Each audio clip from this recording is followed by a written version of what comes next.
But while I prepare everything, hello everybody, shalom, welcome back. Um, so last week we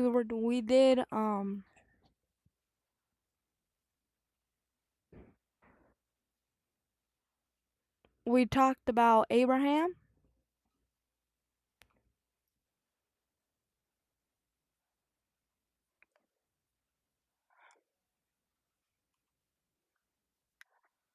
and now this week is of Jacob and Esau, the beginning of their book.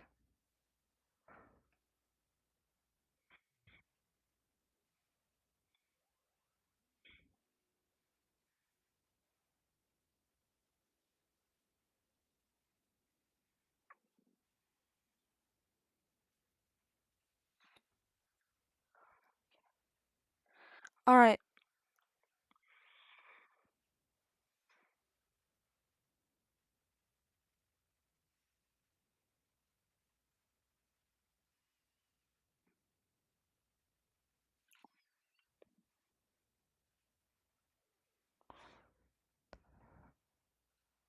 all right, we are now gonna be starting.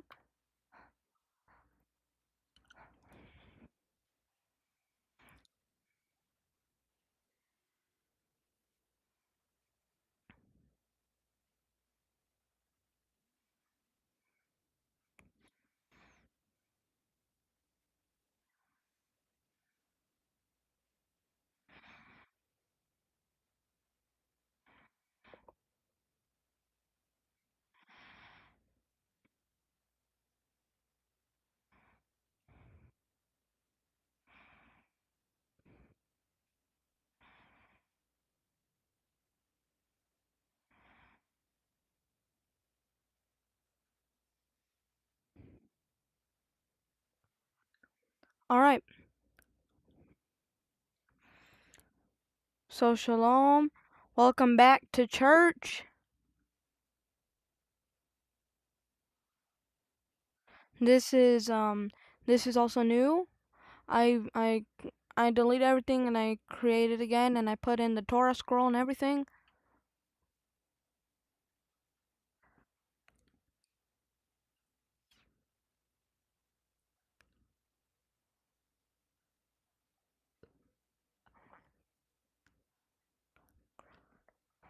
Hold on, why is kid?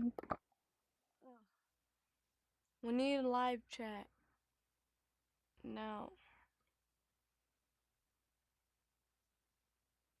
There. Alright, we got live chat. Finally got live chat there. Alright, so we had a little inconvenience. I'm sorry. We are now back. Oh, I never saved this.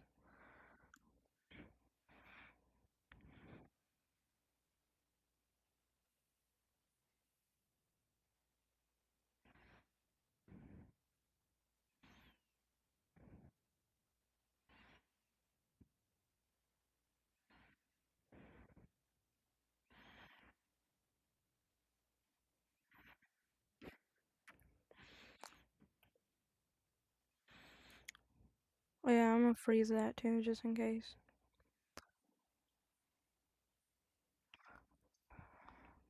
Alright, there we go. Alright.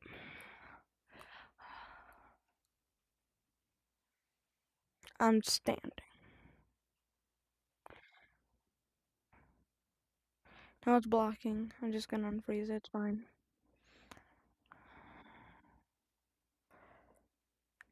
Anyway, shalom. Welcome back, everybody. Well, for the people who are watching online, we are now back in church on this beautiful Sunday. So last week we talked about Abraham and the test from God. So let's do a little recap here, alright? God says to Abraham to take his son, his only son, Isaac, to the mountain to sacrifice him. Isaac doesn't know, and Abraham takes him. Right when he's about to kill him, God sends an angel, tells him not to kill him. Then he blesses them with the blessing that with the not the blessing, but with the promise that God gave him, all the stars in the sky of his descendants. And that happened. He had many sons and daughters. Isaac had many sons and daughters. Sarah died. Abraham got married again. And so got the birth of Jacob and Esau.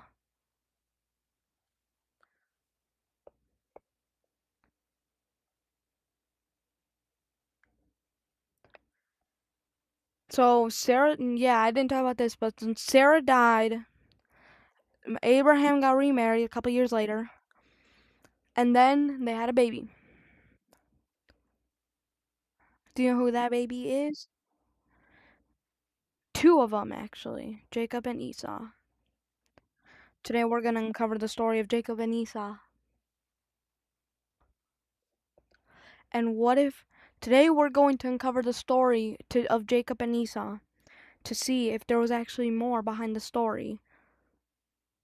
So open up your Bibles to Genesis 25. We are going to start at verse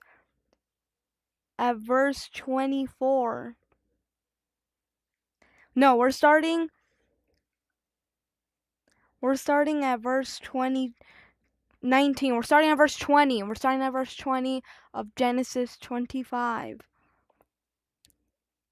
Now this is a bit long, so we're going to read through some of it and then read it and then finish the story next week. That's how it's gonna go here. You know how I'm gonna put the Bible and I'm gonna freeze it because I'm almost like grabbing it. And I'm actually bring this up a bit.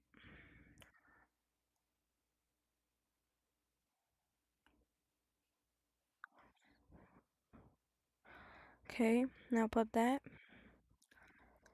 and now freeze and the flowers as well. All right. All right, now we're good. Now we're good. Now we're good. I didn't turn off notifications.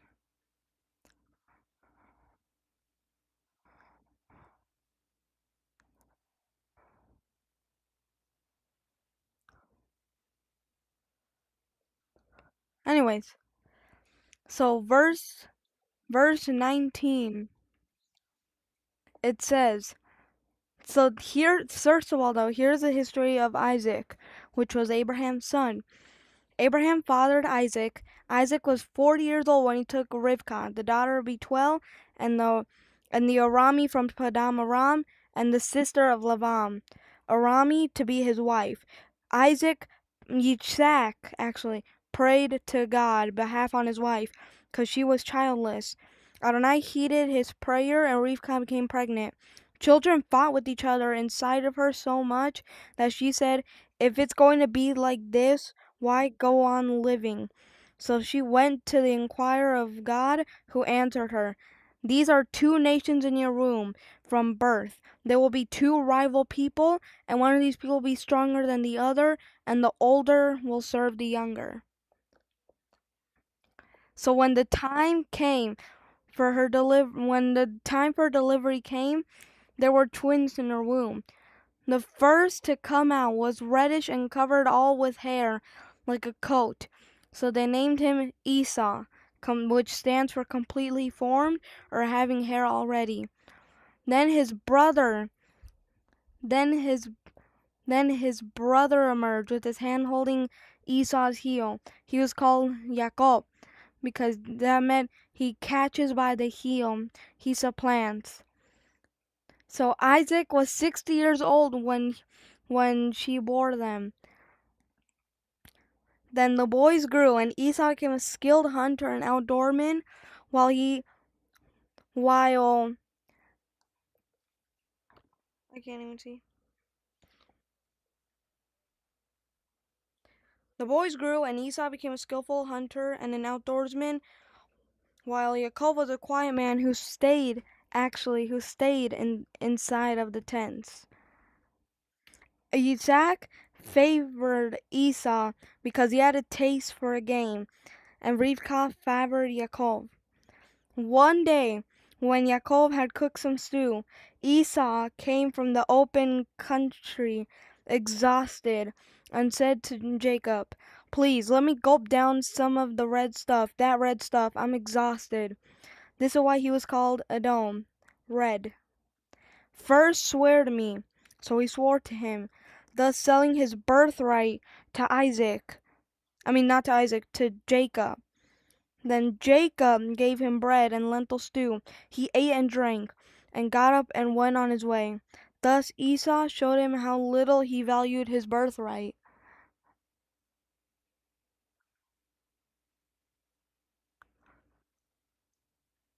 The dad gave Esau that birthright, but he gave it because of a stew, because of a soup. He gave it to Jacob. Genesis 26. Then a famine came over the land, not the same as the first one that had taken when Abraham was alive, but Isaac went to Gerar, to Abimelech, king of the Philistines, and God appeared to him and said, "To not go down into Egypt, but I don't go down into Egypt, but live where I tell you. Stay in this land, I will be with you and bless you, cause I will give you all these lands to you and your descendants. I'll fulfill the oath which I swore to Abraham, your father. I will make your descendants as numerous as the stars in the sky. I will give all the lands to your descendants, and by your descendants all the nations of the earth. I will bless them, and all of this because Abraham did what I said and did what I told him to do. He followed my mitzvot, my regulations, and my teachings." So Isaac settled in Gerar, and the men of the place asked him about his wife, and out of fear, he said, "She is my sister," he thought. "If I tell him she's my wife, she might kill me in order to take Rivka. After all, she is a beautiful woman." But one day, after he had lived there for a long time, Abimelech, king of the Plishmatan, happened happened to be looking out of a window when he spotted Isaac caressing Rivka, his wife. And you said, "She is my..." And wait, Abimelech summoned Isaac and said, "So she is your wife after all? How come? How come the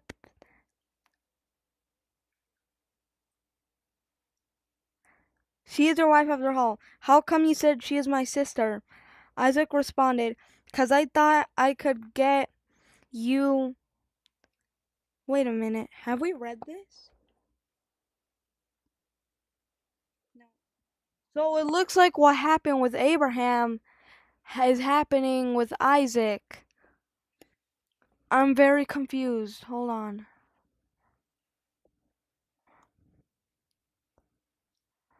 Why am I so small?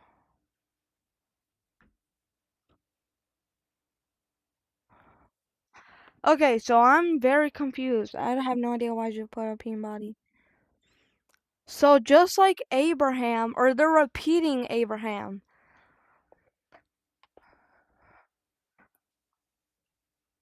Now I was preparing for this, but I wasn't preparing for it to say this.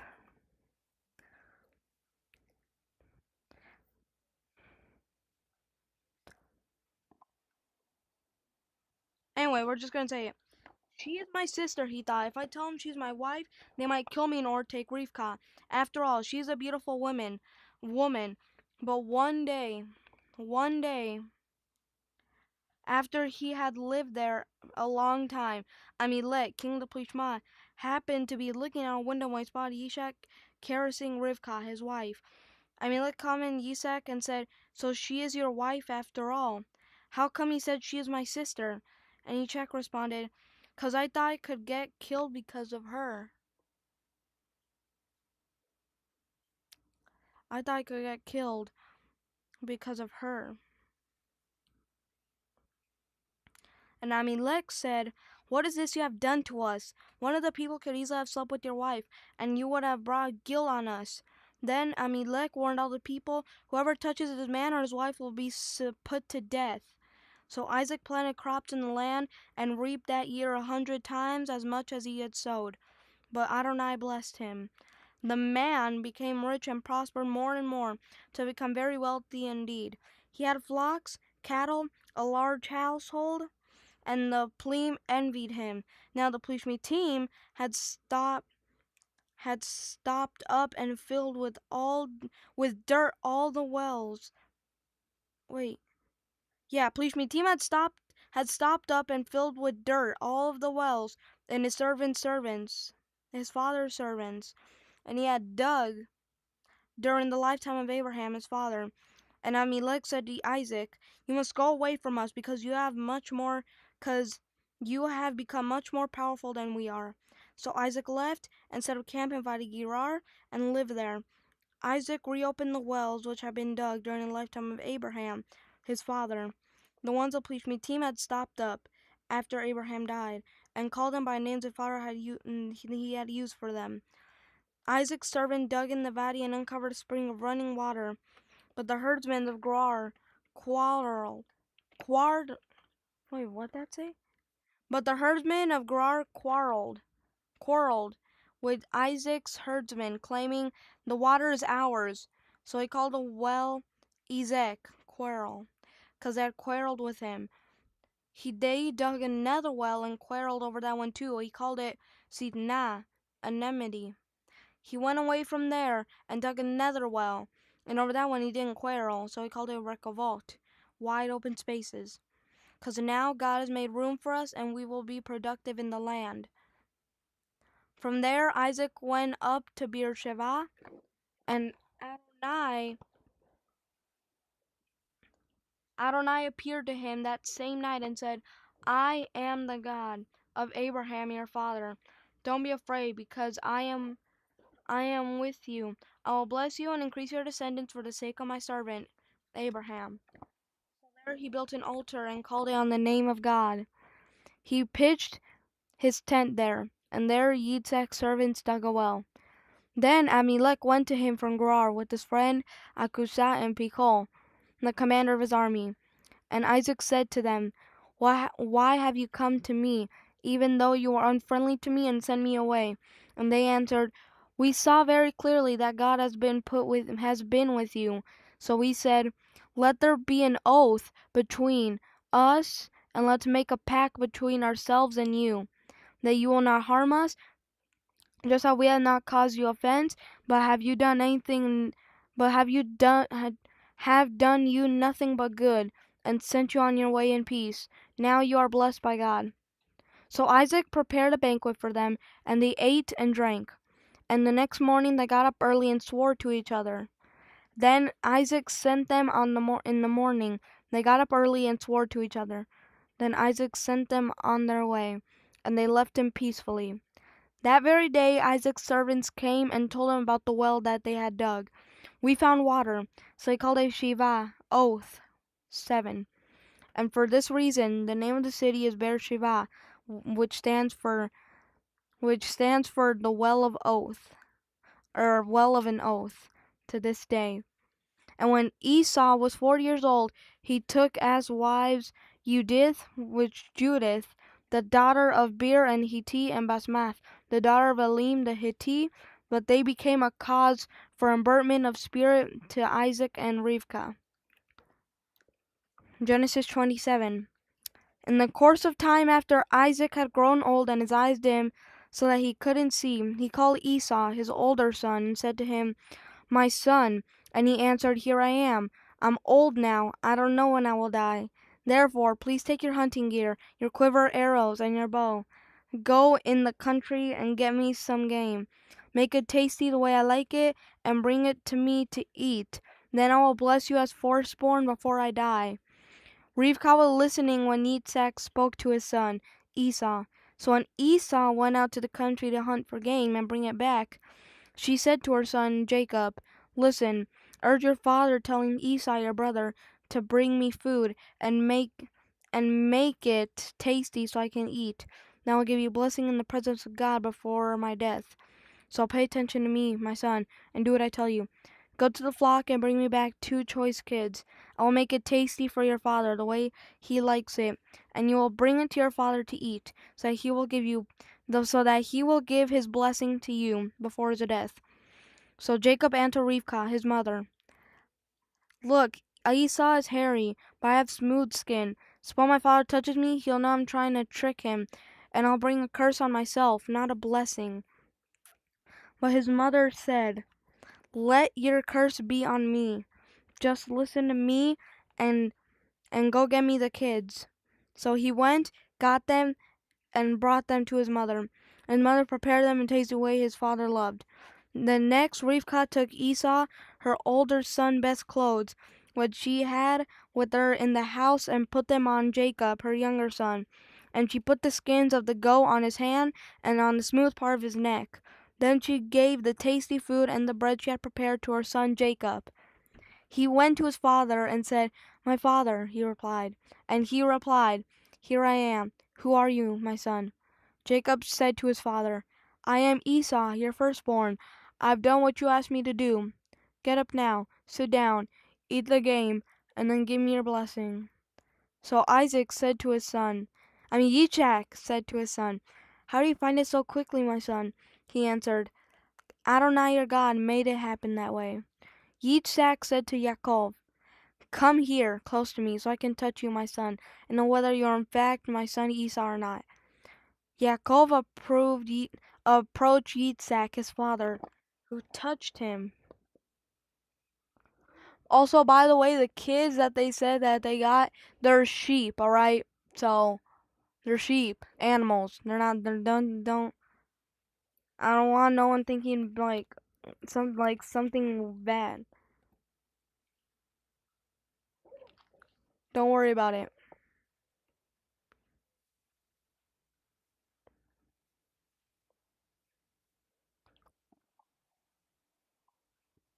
Anyways, moving on. "Bring here to me, and I'll eat my son's game so I can give you the blessing." So he brought it up to him, and then he ate it. And he also brought him wine, and he drank. Then his father Yitzchak said to him, "Come close now and kiss me, my son." He approached and kissed him. Yitzchak smelled his clothes and blessed Yaakov with these words, "See, my son smells like a field which God has blessed. So may God give you dew from heaven, the richness of the earth, and grain." Yeah, and grain. Wait, I keep losing. I'm just like this.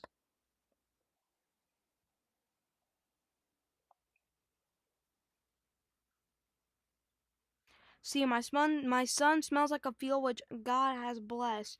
So may God give you dew from the heaven, and the richness of the earth, and grain and divine in abundance. May people serve you and nations bow down to you. May you May you be lord over your kingsmen, and let your mother's descendants bow down to you. Cursed be everyone who curses you, and blessed be everybody who blesses you."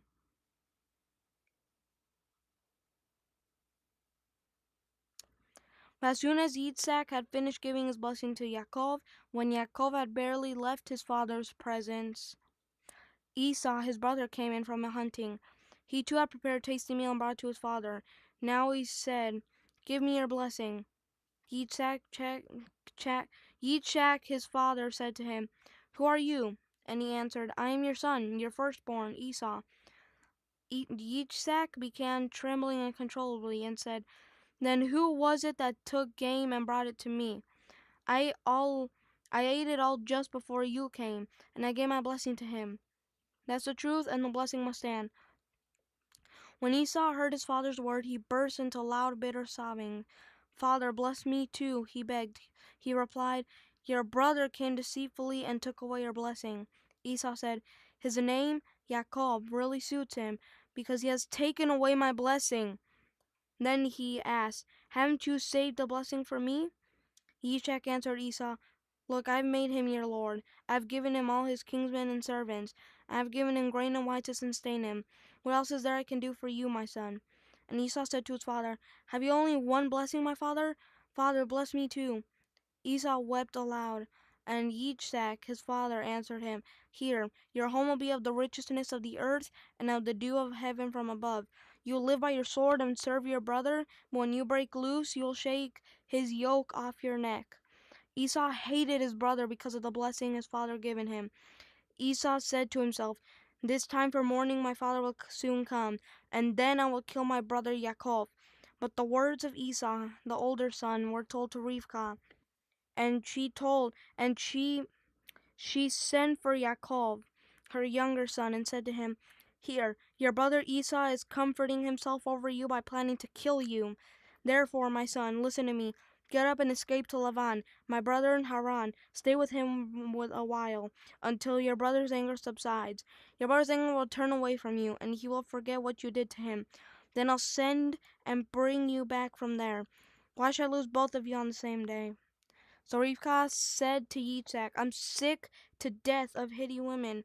If Yaakov marries one of the Hittite women, like those who live here, my life won't be worth living."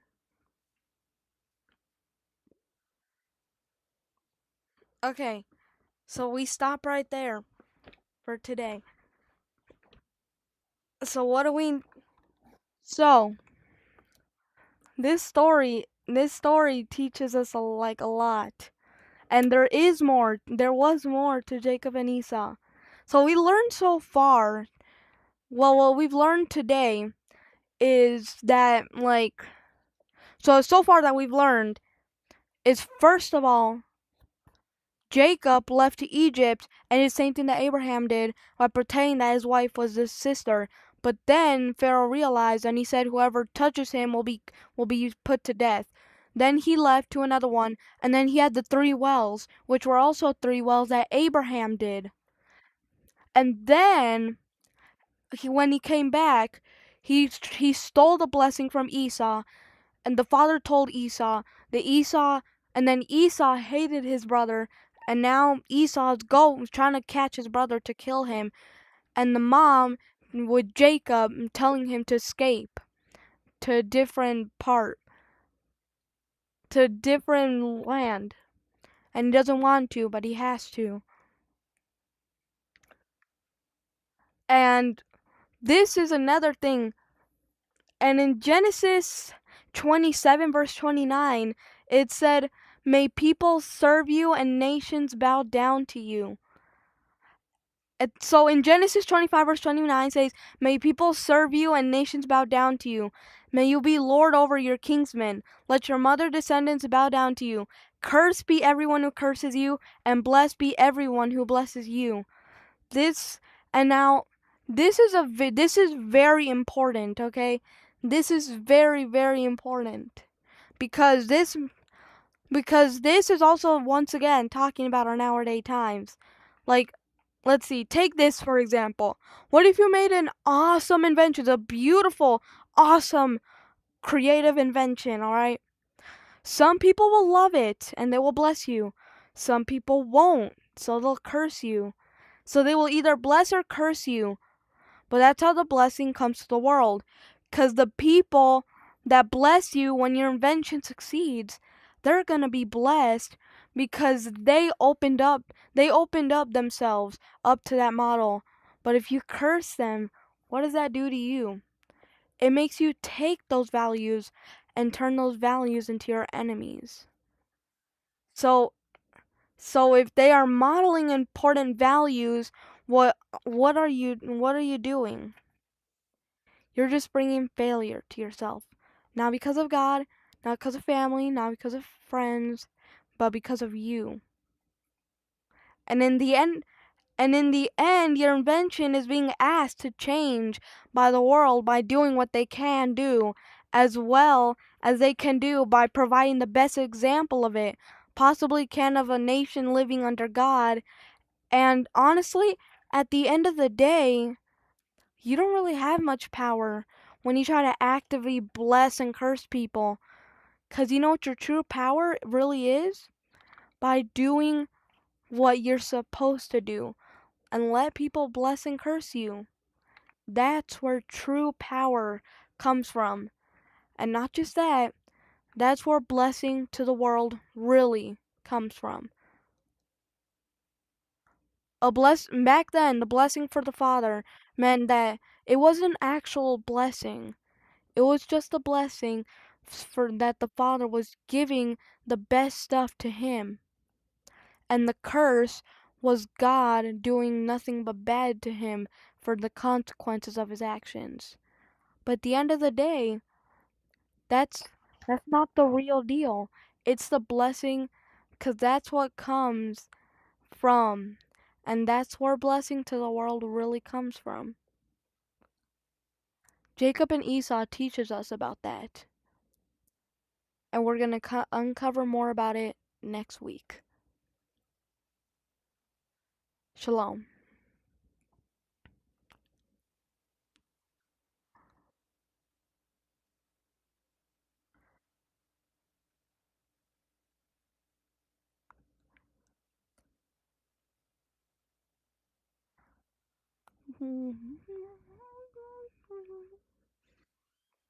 So the prayer that we do with the Torah, I'm not going to sing it or anything, but I'm going to say it.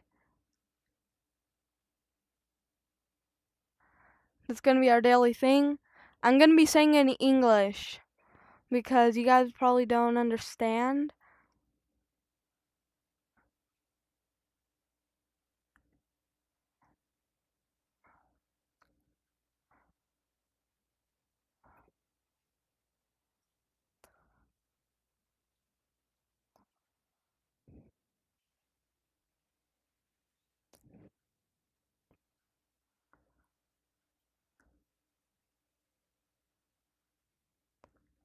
So first we're going to say in Hebrew and then I'll translate it into English.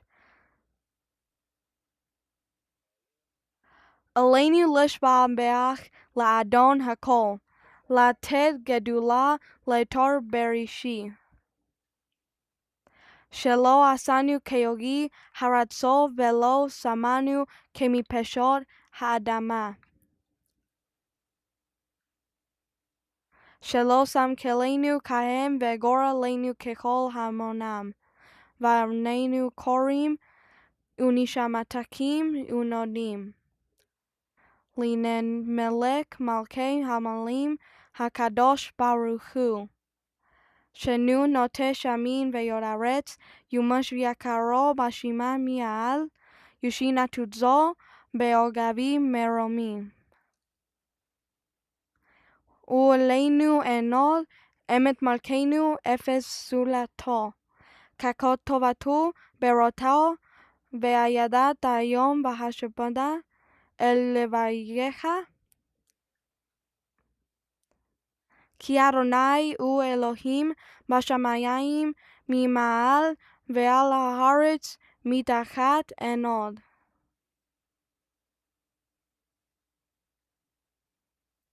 Ve'ne'emar v'haya Adonai lemelech al kol haaretz.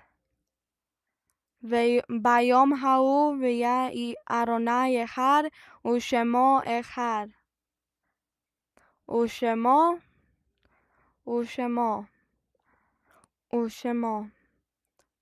echad.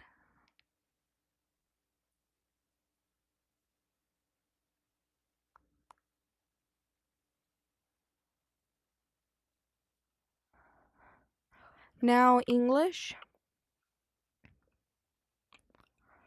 Our duty is to praise the Master of all, to magnify the one who formed creation. For he did not make us the same as other nations of the world, nor did he place us like the families of the earth. The portion he gave us is none like theirs, nor is the law like the many others. But we bend our knees and bow in worship and give thanks before the King of Kings, the blessed Holy One. He stretched out heaven and laid the foundation of the earth. His seat of honor is in heaven above, and his mighty dwelling presence is in the lofty heights. He is our God, and there is no other. Our King is true, and there is nothing beside him. And as it is written in his Torah, know today and take it into your heart.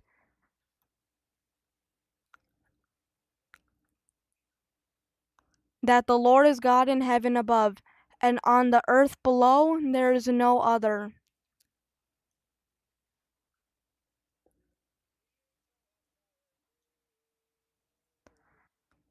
Echad.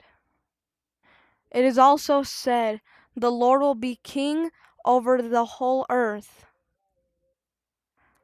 And on that day, the Lord will be one, and his name will be one.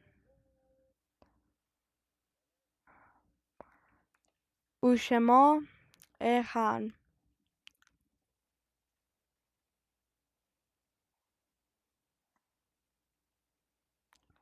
And on that day, the Lord will be one, and his name will be one.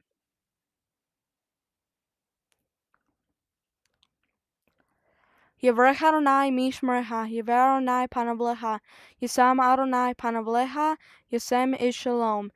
May the Lord bless you and keep you. May the Lord make his face to shine upon you, be gracious unto you. May the Lord make his countenance to shine upon you, and give you his peace wherever you go. Shalom. I will see y'all next week. We are going to finish the story of of Jacob and Esau for next week. Shalom. I will see you all soon in a video or church. Well, yeah, definitely video, of course. Peace. Shalom. Pastor out.